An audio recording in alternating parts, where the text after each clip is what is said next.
ওয়ালাইকুম মোহাম্মদ জাকির হোসেন, চট্টগ্রাম সন্দ্বীপ। আসলে পায়ের ব্যথা আসলে বেশি, চলাফেরা করতে খুব কষ্ট হইতো। এখন ইনশাল্লাহ রহমতে মোটামুটি ইনশাল্লাহ ভালো, চলাফেরা করতে পরিচিত আমি।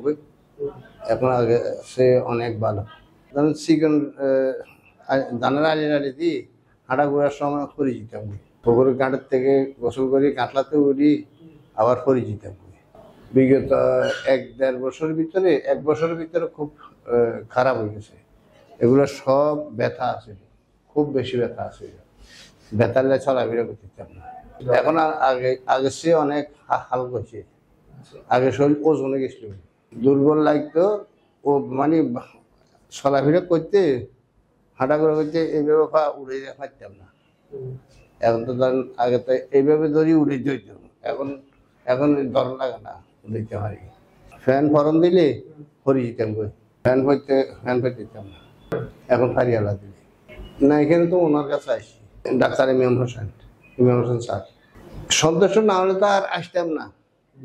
সদস্য যদি না হইতাম, ভারত দিকে যদি না যাইতাম তাহলে তো আসতাম না।